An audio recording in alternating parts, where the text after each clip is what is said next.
गुरु और शास्त्र के वाक्य को यथावत बिना विचार किए पालन करना उसे श्रद्धा कहते हैं। इसके बिना सिद्धावस्था नहीं होती, इसके बिना परम शांति नहीं मिलती। श्रद्धावान लभते ज्ञानम तत्परा संहितेन्द्रिया ज्ञानम लब्ध्वा पराम शांति मचिरेणादि गच्छति। श्रद्धावान ही ज्ञान को प्राप्त होता है, ज्ञानी ही अपनी इंद्रियों को संयम में रखता है, इंद्रियों को संयम में रखने वाला ही परम ज्ञान परम शांति को प्राप्त होता है। प्रथम हृदय श्रद्धा जो करे, सेवक वाणी प्रथम हृदय श्रद्धा जो करे, आचार्यन जाय अनुसरे जहां जहां हरिवंश के, तब बात बनती है। भवानी शंकरो वंदे श्रद्धा विश्वास रूपिणो याभ्याम बिना न पश्यन्ति सिद्धा स्वांता समय। कह रहे हैं ऐसा करो, बिल्कुल नहीं सुन रहे तो क्या है? अश्रद्धा। ये तुम्हें प्रेम प्राप्त नहीं होने देगी, ये भगवदानंद की अनुभूति नहीं होने देगी। कैसे? अगर आप वचन रूपी लक्ष्मण रेखा के अंदर रहोगे तो माया रूपी रावण तुम्हारा हरण नहीं कर पाएगा, तुम्हारी बुद्धि रूपी सीता का अपहरण नहीं कर पाएगी। राम जी वरण कर लेंगे बुद्धि रूपी सीता का, श्याम जी वरण कर लेंगे। भीष्म पितामह अंतिम समय कहते हैं, हे श्री कृष्ण मेरी कुंवारी बुद्धि को स्वीकार करो। आज तक इस बुद्धि को कभी किसी ने स्पर्श नहीं किया, ये बुद्धि कुंवारी है, वरण कर लो इसको। लेकिन हमारी बुद्धि का तो अपहरण हो गया है, विषयों ने अपहरण कर लिया है। क्यों? क्योंकि हम गुरुदेव के वाक्य रूपी लक्ष्मण रेखा के अंतर्गत नहीं रहे, हम रेखा क्रॉस कर गए, अश्रद्धा कर ली, उनकी आज्ञा नहीं मानी, अवहेलना कर दी, कुतर्क। नहीं, ऐसा कैसे हो सकता है? बहुत विचित्र गुरुजनों की वाणी में सामर्थ्य होती है। कभी गुरु की वाणी पर अविश्वास करके कुतर्क नहीं करना चाहिए। अधैर्य, अगर उपासक में धैर्य नहीं है तो प्रेम प्रकाशित होने में बाधा पड़ जाएगी। बड़ी समस्या आ गई है, बड़ी नहीं, धैर्य पूर्वक टिके रहो। अच्छा, ये कभी हमारे हृदय में गुरु प्रताप से नहीं आया कि किसी का आश्रय ले ले या कहीं चले जाए या कहीं पूर्व जीवन में कोई फोन कर दे या किसी को इशारा कर दे, बस ये था कि अब मरना है और धाम में भगवत चिंतन करते हुए मरना है। धैर्य से कभी विचलित ना हो। अगला है अनिश्चय। ये बहुत साधकों में पाया जाता है। एक दिन गुरुदेव भगवान ने कहा, जब साधक घर से निकलता है तो उसका वैराग्य अग्नि के समान होता है, उसे ज्वाला की तरह रोज बढ़ना चाहिए। उसका वैराग्य शीतल क्यों हो जाता है, ठंडा क्यों हो जाता है? उसका वैराग्य तो प्रतिदिन और तेजस्वी होना चाहिए। उसका कारण है अनिश्चय। सुख सुविधाएं भोग मिले और जीवन बढ़िया कट रहा है। हे, जीवन काटने के लिए नहीं, जीवन मिटाने के लिए हम आए हैं, अस्तित्व मिटाने के लिए आए हैं। हमारा निश्चय है कि प्रिया प्रीतम की प्राप्ति के लिए हर भोग को छोड़ना है और प्रभु को प्राप्त करना है। वैरागी वही है जो समस्त भोगों के बीच में रहता हुआ भी भोग स्वीकार नहीं करता, केवल अपनी दिनचर्या और भगवत प्राप्ति के हेतु जीने के लिए केवल उसको धारण करता है। ऐसे बहुत से संत। अभी एक उपासक बच्चा है, पूछा, है तुम्हारी बनियान में रंग लगा है, रंग वाली बनियान क्यों पहने, दूसरी पहन लो ना। जैसे आपकी आज्ञा पर काम चल रहा है ना अभी शरीर के, नहीं बदल, वैसे जैसे आपकी आज्ञा पर काम चल रहा है ना, हाँ ठीक, जाओ, अच्छा लगा। धैर्य से वैराग्य की पुष्टता, काम चल रहा है ना, अच्छा। अनिश्चय हमारे हृदय में जब होता है तो हमें भोग गिरा देते हैं। हमारा निश्चय क्या था? हम प्रभु की प्राप्ति के लिए जानबूझकर समस्त भोगों का त्याग करते हुए सच्चिदानंद रस में स्थित होंगे, फिर हम क्यों डिग गए?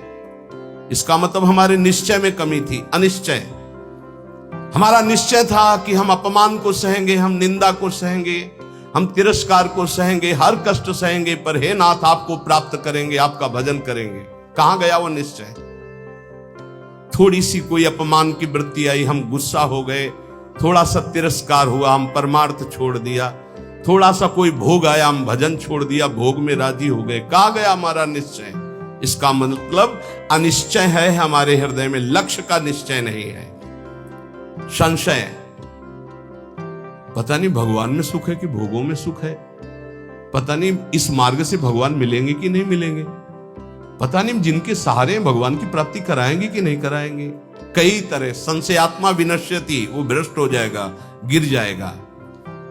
असंयम, ये बहुत खास बात है। असंयम साधक को नष्ट कर देता है। संयम से रहो। आपसे कई बार प्रार्थना की सत्संग में कि यदि आप 2 चपाती पाते हैं तो उसी के अनुसार कितना भी अच्छा भोजन उतने लीजिएगा। आपका भोजन का संयम होना चाहिए, आपके शयन का संयम होना चाहिए, आपके दिनचर्या का पूरा नियमावली होना चाहिए। संयम नियम साधना में चाहे गृहस्थ हो चाहे विरक्त हो, बहुत बड़ा इनका योग है। असंयम नहीं है, कभी मन आया तो 7 बजे जग गए, कभी मन आया 5 बजे जग गए, कभी मन आया 1 बजे जग गए, ऐसा नहीं होना चाहिए। असहिष्णुता, सहनशीलता ना होना, साधक के प्रेम प्राप्ति में बाधक लक्षण है। हर बात को सहन कर जाओ। सहनशीलता सहत सहत बाढ़े भगति गृह तन गुरु हित गार। अपवित्रता, कई बार इस पर चर्चा हुई है। आजकल बड़ी अपवित्रता के चांस हैं, जैसे शौचालय बाथरूम एक ही में सब है, प्रायः ऐसा ही है। कुछ लोग उसी में लघु शंका करते हैं, बैठकर पूरे अपवित्र हो जाते हैं। अगर शौच वाला वो स्पर्श हो जाए तो जितना स्पर्श हो जाए वो कपड़े सब धोने चाहिए। कुछ लोग तो बैठ के ही लघु शंका उसमें करते हैं, वन्य बोले हाथ धो लिए बस हो गए, पूरे अपवित्र हैं। वैष्णव पद्धति उसे स्वीकार नहीं करती। कैसे महापुरुषों का दिन। कल दर्शन किए, जब प्रसाद पा रहे थे वो वृद्ध वैष्णव, ऊपर के वस्त्र हटाकर नीचे की, कितना पवित्र, पवित्रता। ये मुख में कुछ खाए जूठे चल रहे हो, कैसे तुम्हारा मंत्र सिद्ध होगा। खड़े खड़े लघु शंका कर ली, छिट्टी पैरों में पड़ रही, कैसे मंत्र सिद्ध होगा। बहुत सावधानी की जरूरत है। उपासक चाहे गृहस्थ हो या विरक्त हो, हर समय पवित्र रहता है। अपवित्रता ये सिद्ध नहीं होने देती, साधन को सिद्ध नहीं होने देती, ध्यान रखना। कुछ भी खाने की वृत्ति ऐसी ना रखो जो प्रियालाल को भोग नहीं लगाया आप पा रहे हैं। बाजार में खाने वाला तो साधक हो ही नहीं सकता। हम ये कह रहे हैं कि यदि आप बहुत ही गृहस्थ में हो और आपका मन कर रहा है कि भाई आज हम नमुक चीज पाए, तो आप पहले ये जांच करो कि जहां से ले रहे हो पवित्रता का विधान वहां है कि नहीं है। नहीं तो बहुत अपवित्र रहता है, आप अच्छे से समझ लीजिए। अब वो पदार्थ फिर लेके श्री जी को भोग लगाओ जो पवित्र हो, फिर पालो तो चलो ठीक है। वही बाजार में खड़े खड़े खाना पीना ये साधक या वैष्णव का लक्षण नहीं है। ये भारी अपवित्रता है जो तुम्हारे भजन में बाधा पहुंचा देगी। मान लीजिए, हाथ जोड़ के कहते हैं, क्योंकि प्राय अब इस पर छूट है। पवित्रता, पवित्रता, बहुत सावधानी से। जैसे आप माला जप कर रहे हैं, आपको लघु शंका लगी है, तो अपनी माला को गर्दन के पीछे कहीं ऐसे फंसा लीजिए उच्च भाग में, और बैठकर लघु शंका कीजिए। जहां पानी की व्यवस्था हो या आप अपने पास पानी रखिए, फिर पवित्र होइए। अगर ऐसा है कि जल नहीं है तो रज से कर लीजिए, रज से हाथ धो लीजिए। जब तक पानी न मिले, आचमन न कर लो, तब तक माला नहीं, ऐसे नाम जप करो। ये अपवित्रता भगवत प्राप्ति में बहुत बाधक है और लोग इसको मानते ही नहीं है। कोई बिरला पवित्रता का निर्वाह करता नहीं मान। कौन भ्रमण में लघु शंका के लिए कमंडल रख रहा है? वीआईपी पना हट जाएगा। प्रायः दंड कमंडल, साधु का प्रसिद्ध सोटा लंगोटा, ये सब प्रसिद्ध है। काछ वाच मन निश्चल राखे, धनि धन जननी तेरी रे।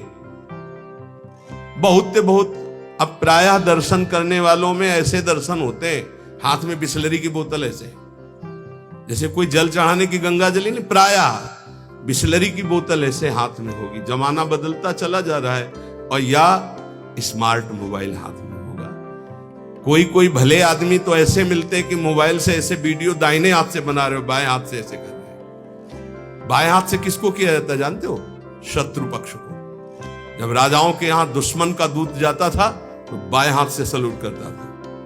तब पता है कि दुश्मन का दूत आया, इसलिए बाएं हाथ से करता था। तो आजकल नए बच्चे वो जानते हैं नहीं, तो मोबाइल से शूट कर रहे हैं, ऐसे बाएं हाथ से ऐसे कर रहे हैं। ये अपवित्र।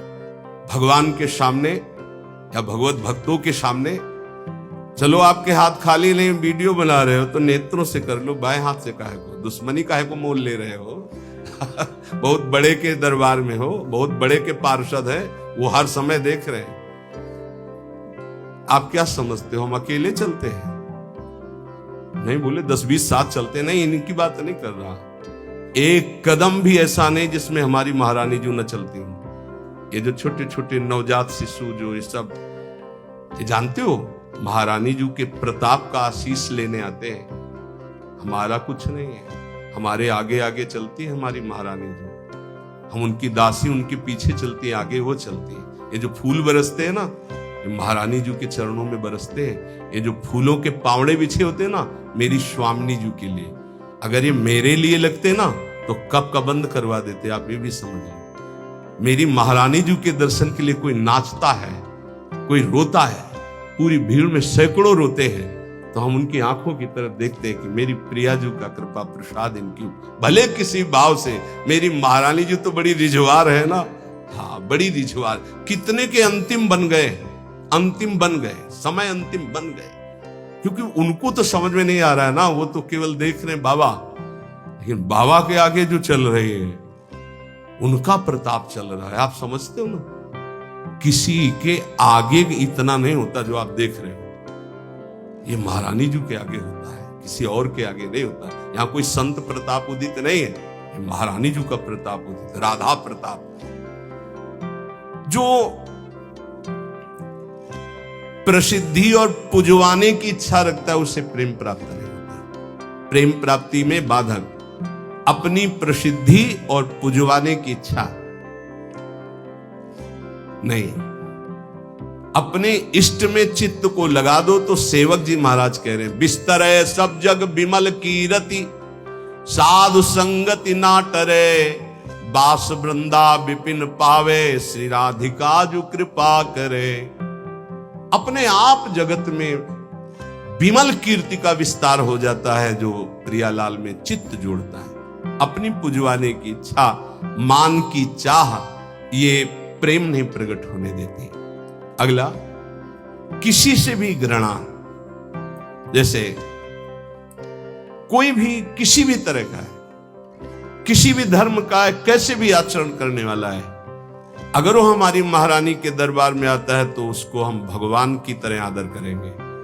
उसको एक, जैसे हम सबका आदर करते हैं ऐसे उसका आदर करें। किसी से भी घृणा नहीं। त्रिभुवन में ये तो पक्का समझ लीजिए, किसी से भी घृणा नहीं। घृणा शब्द भक्त के हृदय में नहीं होता, किसी से भी घृणा नहीं।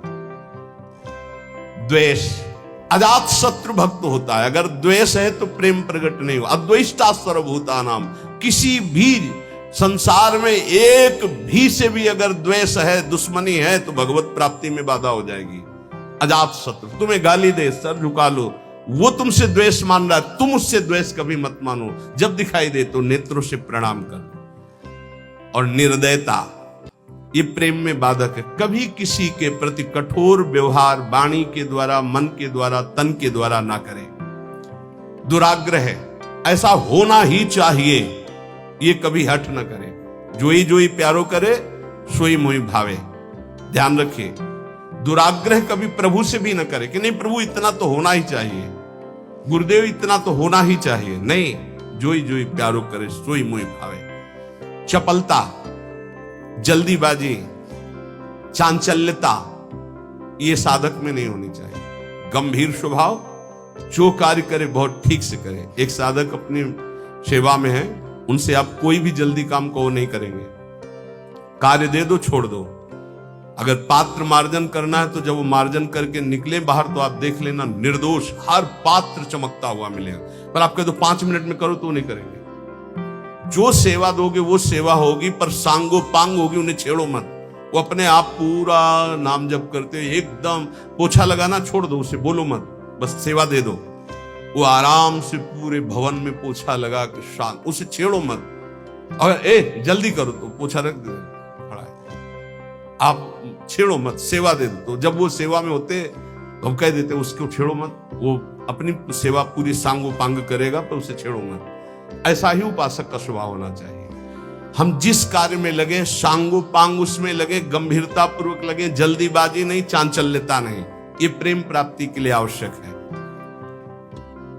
पर निंदा सुनना, पर निंदा करना, पर चर्चा करना, ये प्रेम में बहुत बाधक है, कई बार चर्चा हो चुकी। और बाहरी वेशभूषा बनावटी नहीं होना चाहिए। इसकी भी चर्चा हुई है कि बढ़िया क्रीचदार कपड़े, कोई बड़े उपाधि युक्त महात्माओं की बात अलग हो, तो गुरुजन है, आचार्य है, लेकिन साधक के लिए बातें हैं। वेशभूषा बहुत शांत रखनी चाहिए, जो गुरु प्रदत्त वेशभूषा है। और जब तक वस्त्र शरीर धारण करने योग्य की रक्षा कर रहा तब तक बदलना नहीं चाहिए। बहुत परमाणु होते हैं वस्त्रों में, जैसे ऊपरी अचला है ये तो वर्षों चलेगा, बदलने की जरूरत नहीं। जैसे आपको मिल रहा है तो आप रोक सकते हो, उड़ाया जा रहा है आप औरों को उड़ा दीजिए, मेरे पास है, बहुत कृपा। ये जरूरी नहीं कि सबको उड़ाया जा रहा है तो हम ले रहे हैं। जैसे भेंट है, वस्त्र है, अगर वो सम्मान के लिए आपको दिया जा रहा है, आपको आवश्यक नहीं है तो आप हाथ जोड़ सकते हो, प्रसाद दे दीजिए, ये नहीं। इससे आपकी भक्ति बढ़ेगी और गुरुजन आप पर प्रसन्न होंगे। ध्यान दीजिएगा, अगर वस्त्र है और आपको उड़ाया जा रहा है तो आप ऐसे रोक दीजिए, हमारे पास दैन्यता हमारे पास है, आगे जरूरत होगी तो हम आपसे याचना कर लेंगे, जितने से काम चल जाए उतना। बनावटी बाहरी वेशभूषा और शास्त्रार्थ, ये प्रेम में बाधक है। वो तो कोई विद्वान करता है, अपने लोग तो है ही नहीं। शास्त्रार्थ करने लायक क्या है? तो शास्त्रार्थ तो विद्वानों का विषय है, पर किसी भी विषय में तर्क वितर्क नहीं करना चाहिए, मौन का आश्रय लेके हट जाना चाहिए। अगला, शरीर के आराम की चाह। यहां जो लिखा है वो ध्यान, शरीर आराम तलब, ये जीवन में नहीं लेना चाहिए। कुशासन में लेटते थे पूरे वृंदावन में, कुशासन कभी नहीं। ये जो पूर्व में जानते हैं, बिजली कटी हुई जीवन था, बिजली नहीं, सीधे प्रकृति का वार्ष और हरिशरणम हरिशरणम। और मनोरंजन, बोले 4-5 घंटे तो सत्संग और वाणी पाठ हो गया है। अब वो वाला मोबाइल टच वाला कौन सा कहते हैं, स्मार्टफोन, अब उसमें अब हमको तो सब बातें आती नहीं, सीरियल कहते हैं कि क्या कहते हैं, वो जो देखते हैं, हाँ उसमें करके सीरीज, हाँ वही। अब एकांत में मनोरंजन सीरीज में देखोगे, आजकल की जो है ना, पहले रामायण महाभारत जैसे, अब ऐसी सीरीज है कि आपके भजन को नष्ट कर देंगी, आपके चिंतन को नष्ट कर देंगी। इसलिए प्रार्थना है कि जितने भी साधकों के पास, वैसे तो सबके पास है नहीं जो सेवा में है, और जो भी गृहस्थ जन है, ऐसी चीजें मत देखो जो आपके भजन में बाधक हो। अगला है कुसंग, ये भजन करते हुए प्रेम नहीं उत्पन्न होने देंगे। चलो थोड़ी देर निकलते हैं चल के, और बातचीत और ऐसे कुसंग ना होने पाए। जाके संग कुमति मति उपजे, करत भजन में भंग, तजोरे मन हरि विमुखन को संग। साधना के प्रतिकूल साहित्य का स्वाध्याय करना, आपकी साधना है प्रेम के प्रतिकूल स्वाध्याय करना, प्रतिकूल सत्संग सुनना। प्रतिकूल भी सत्संग होता है, हाँ अब हमारा चल रहा है दासो हम का, हमें सुनाया जाए, हम ब्रह्मास्म का, तो प्रतिकूल तो हो ही गया। इष्ट मिले और मन मिले, मिले भजन रस रीति, तहां निसंग कोहे मिलिए, तासो की जय प्रीति। गुरुजनों का तिरस्कार कर देना, ऐसा होता है। कौन बार बार खड़ा होए, इनको तो 10 बार आना है आए। गुरुजन चाहे 100 बार पधारे, 100 बार प्रणाम, 100 बार खड़े हो गए, ये आराधना है। अरे तो बोलते रहते हैं, रोज ही प्रवचन करते हैं, क्या माने। एक ने हमसे कहा कि महाराज जब वैराग्य का प्रवचन करते हैं तो गद्दा वद्दा निकाल के बाहर फेंक देते हैं, और जब आश्रय का प्रवचन करते तो फिर गद्दा अंदर लग जाते हैं। बताओ चले कौन, वैराग्य वाला कि आश्रय वाला? तो तुम हो किसके, आश्रय के कि वैराग्य के? बस यही समझना है।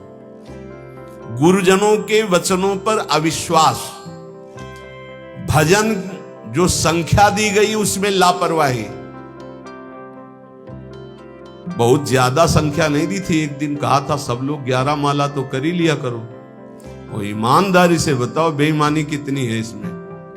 11 माला मात्र नहीं, अगर कर रहे हो तो ठीक है वैसे तो, पर 11 माला की संख्या कितने लोग पूरा करते हैं अपना देख लेना भैया।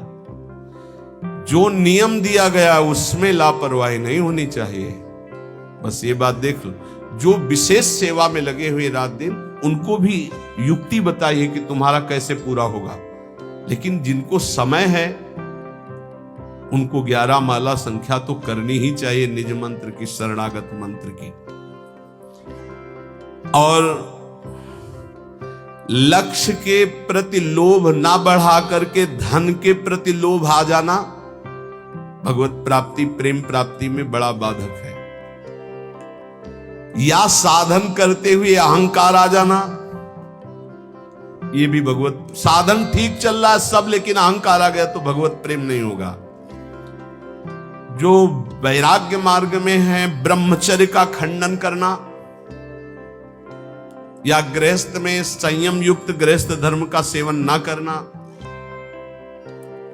विपत्ति आ गई तो घबरा करके परिवार वालों की शरण में चले जाना विरक्त के लिए। विपत्ति आ गई तो भगवान का आश्रय छोड़कर किसी धनी मानी की बात शरण में चले जाना।